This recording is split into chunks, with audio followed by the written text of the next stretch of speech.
Hey, welcome to Foreigner in the Philippines. Well, this is another video based on a letter that I received from a friend, a subscriber, who is actually making plans, approaching his target of coming to live in the Philippines. And of course, as is always the case for anybody coming from abroad, they got to try to work out how to handle the bank situation. And let me see, I'm going to read bits from his, without going into names and details, but anyway, let me see. Yeah, he says, eventually have to have a account at Citibank so can transfer my my pension from Social Security.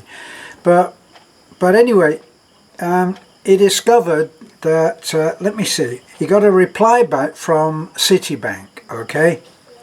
In order to open an account with them, I'd have to deposit 1 million pesos.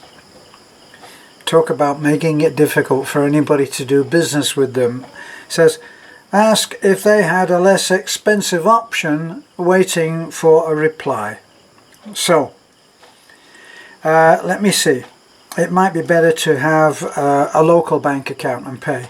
I pointed out to him that, he says, well, let me see what is, if not too costly, the cost of wiring my Social Security would only be £10 per month is what it looks like. It might be worth it. But of course, if he is thinking of having all of his money from Social Security sent here to the Philippines, he might actually consider just having his account still in America, or at least the account that will take his pension every month, as must have been happening normally to date. He could leave it there and work on his ATM card, right? What I did point out to him, he said, let me see, he said if I did open it, he said he did open one with even at that million peso thing, even if I did open it, I'd have to travel to Cebu each month to collect my Social Security check. I looked it up and found out it would cost $35 to wire cash to an overseas bank. After I thought about it and figured that much a month just to travel, not such a great idea. So, wiring it to a local bank would be the way to go. Wanted to ask you a question, said would it be safe enough to carry a large amount of cash on the plane with me? I really don't think that this would be a great idea, personally.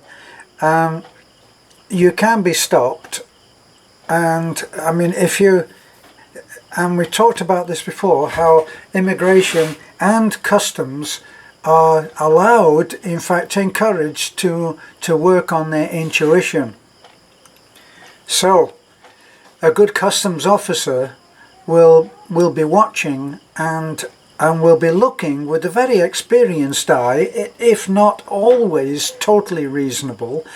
We'll be looking for little indicators and signs of guilt, which can often be dripping from us when we have something that we're hiding, where we're not normally the kind of person that does that kind of thing. So if you're doing something and you feel a little bit guilty about it, chances are that you're wearing that guilt like a badge that can be seen from 100 yards away by an experienced customs officer. So you might get stopped. And our friend, the author of this letter, knows that you're allowed to carry a tad under $10,000, right? So if you're coming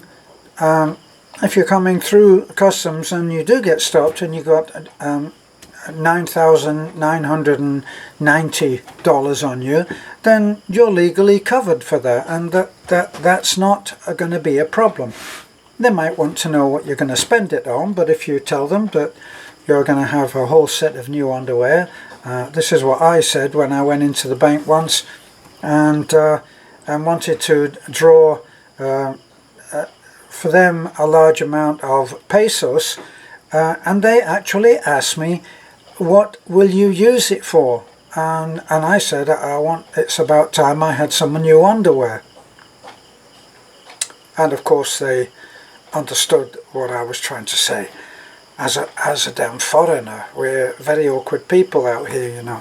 So I think that our friend, the author of this letter, might consider going to Metro Bank.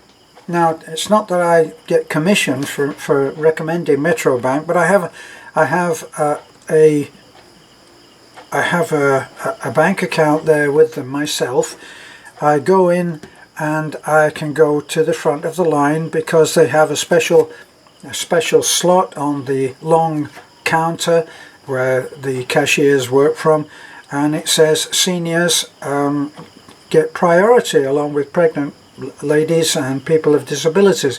So without any real feelings of guilt, I can walk up to that counter because it's telling everybody that's waiting there perhaps that that this is specially for seniors, and Filipinos, I find, are very, very nice about this and respect the idea that someone who looks as ancient as I do should not have to wait.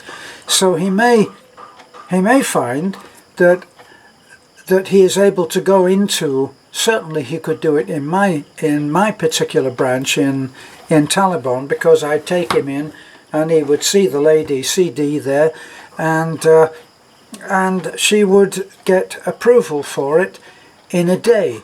So he would go back the next day and he'd fill out the forms and he'd be able to open an account. Now, I took my friend Alfred into the Metro Bank and explained that he had a problem where he was going to be sending a large sum of money, or large for some people, to the bank as soon as he effected his relocation from Thailand. And he didn't have a very high opinion of how efficient the bank in Thailand would be, so he really needed to have an account opened. Now, he was able to open an account with a ATM card, and he was able to do that for just by depositing 2,000 pesos. And he had an account, so, and without any great problem. We went in on a Tuesday, let's say we went in on Tuesday, afternoon. We spoke to the lady that always helps me, CD, and she said, I will run this by the powers that be, and if you could come in same time tomorrow, and we'll, as long as we've had approval, we'll set the account up. We went in the next day, it had all been agreed and approved, and we set Alfred up with an account for just 2,000 pesos, and that was not a fee. That's what it took. The least was for 2,000 pesos. Now, he could have had a bank book if he had wanted, but I think even that was very modest as well, because it was only, I think, 10,000 pesos. Okay, so the cheapest possible was 2,000, and the next up for a passbook was 10,000. It seemed very reasonable, and it was done very efficiently, and I've been relatively pleased with everything that has happened within the culture. As I've said, sometimes you go in there and for some strange reason something won't quite click, and let me see, about 6 weeks ago I went in and I put in a request on the ATM machine of 10,000, which is the maximum that you can apply for. You can withdraw at any given time. You can only withdraw 10,000 if it's coming from an American bank. So I put that in. All the paperwork seemed to go through, but no money. So I get the guard who's standing close by, and I say, I need to see the manager. The manager comes out, and because I learned from a friend of mine, someone I know here in Burgos who had a similar problem, and his advice when that happened was to immediately, without leaving the ATM machine that has apparently not delivered your money, you make another transaction. Now in my case, what I did was I took that advice, put my card in again, and this time I just asked for a balance on the account, and I showed this, and I showed the slip that I'd had on my failed withdrawal, showed these to the bank manager that came out, and he was able to assure me that the money, even though it had the transaction seemed to have gone through in all of the requirements, they want you to put obviously your code number, your pass number in there. They want you to put that in. They want you to agree that you're going to pay 250, I think it's 250 pesos for the deal, and whatever your own bank charges you, all of that had apparently gone through, but no money came out. But he looked at the slip, and it meant something to him, and I trusted him, that in fact the money had not been withdrawn from the account.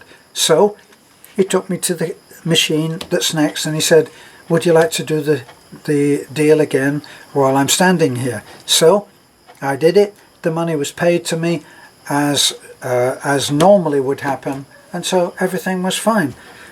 But other than that, I've been very pleased with Metro, and especially the fact that I was able to go in, speak to someone that I know, and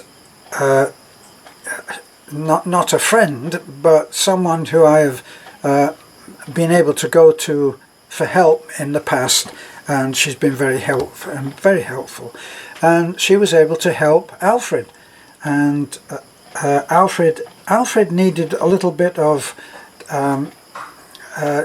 I don't know, what would you say, not babysitting, but you understand what I mean. He needed a bit of help, and he explained to me why. Alfred is rather hard of hearing, but in his particular case, the impairment means that when he is out in public, the ambient noise is very loud, whereas the voice of the person that he's trying to have a conversation with is drowned out by that ambient noise, which seems very, very sharp and overwhelming his hearing. So he needed someone there who had already explained what he needed, and I was able to be a go-between, and got the lady to be able to help him as soon as she knew exactly what he needed. And if he needed a question answered that she wanted answered, I was able to get that through to Alfred, having had the experience of how best to talk to him. So that worked very well. So my friend, with the bank account situation, you'll find that that will work. And the lady I'm talking about, who was able to answer the question of Alfred, which is the same question as my friend who has written the letter, and that was, would he be able to send the contents of his bank account in a large, whatever that amount was. And as I've mentioned Alfred by name, because you all know Alfred by name, he is the German visitor that suddenly landed on our door, and he was able to send over a larger than usual amount of money straight from Germany, okay, which was a little bit more complicated because I get paid from, I have two small pensions. One comes from the UK in pounds, transferred into pesos, and the other one is dollars because it comes from the US, and so that's fairly simple because it's not an unusual currency. Alfred's, of course, is German. Let me see, is it Deutschmarks now anymore, or is it the euro? I think it possibly comes in euro. So little things that had to be sorted out and that could be. So my friend who had the question, you should have a look at this video, and I hope it helps. Thanks for looking in. This is a foreigner in the Philippines. Bye for now.